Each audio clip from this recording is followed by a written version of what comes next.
Bonjour, je dois expliquer dans ce chapitre les actions mécaniques, force et interaction. Ce sont les deux premiers chapitres de la partie mécanique.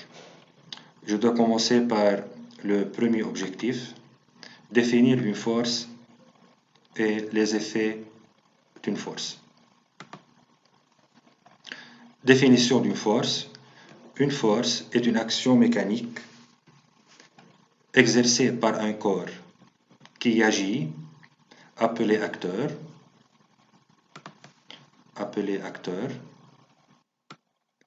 et un autre corps qui subit cette action mécanique appelé receveur. Alors on a toujours deux corps mis en jeu. C'est une action mécanique exercée par un corps à un autre qui peut, d'après la figure 1, cette action mécanique peut provoquer un mouvement. La voiture était au repos. Par une action mécanique exercée par le doigt, la voiture se met en mouvement. Alors on a créé un mouvement. Dans la figure 2, une boule en fer qui se déplace dans une direction rectiligne sous l'action d'un aimant, la trajectoire ou bien le déplacement, la trajectoire de la boule sera variée. Alors une action mécanique exercée par l'acteur qui est l'aimant, dans ce cas l'aimant est l'acteur,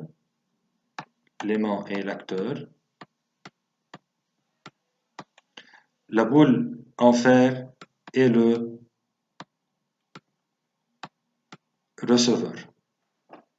L'aimant a modifié le mouvement car la trajectoire était rectiligne, sera courbe. D'après la figure 3, le pied lance la balle, alors le pied exerce une action mécanique sur la balle, le pied est l'acteur, la balle ou bien le ballon est le receveur. Dans ce cas, cette action mécanique peut changer la vitesse. La balle sera accélérée par un coup de pied. Dans la figure 4, dans ce cas, l'arbitre attrape la balle était en mouvement, sera au repos, alors on a empêché un mouvement. Dans la figure 5, le ressort, par une action mécanique exercée par les mains, on peut déformer la forme. Dans ce cas, la forme est quelconque. Si on étire le ressort, les ressorts seront parallèles, alors on a déformé la forme. L'action mécanique est exercée par les mains et le corps qui reçoit cette force, ou bien qui subit cette force, sont les ressorts. Alors, quels sont les effets d'une force? On a quatre effets. Un, provoquer le mouvement d'un corps, modifier le mouvement d'un corps. On peut modifier le mouvement ou bien par la modification de la trajectoire, comme indique la figure 2, et on peut modifier la vitesse, comme indique la figure 3. 3. Empêcher le mouvement d'un corps. L'arbitre a attrapé la balle était au repos, était en mouvement, elle sera au repos. Alors on a empêché le mouvement d'un corps, figure 4. Déformer un corps, relié à la figure 5. Comme conclusion, une force, c'est une action exercée par un acteur sur un receveur. Toujours on a deux corps mis en jeu, l'acteur et le receveur. L'acteur agit, le receveur subit. Et cette force a quatre effets. Les trois premiers effets concernent la modification de l'état dynamique d'un corps.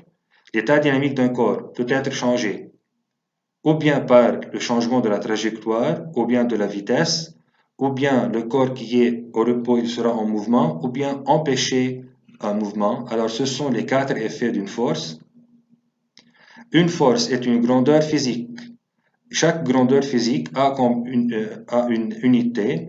En système international, l'intensité d'une force s'exprime en newton, noté par n, chaque grandeur physique, et dans ce cas, la force est une grandeur physique, c'est une grandeur, c'est-à-dire, puisque plus la grandeur ou bien l'intensité de la force est plus grande, plus l'effet produit ou bien l'effet produit est remarquable et efficace. Si avec le doigt on exerce une force plus grande, la voiture sera en mouvement avec une vitesse plus grande.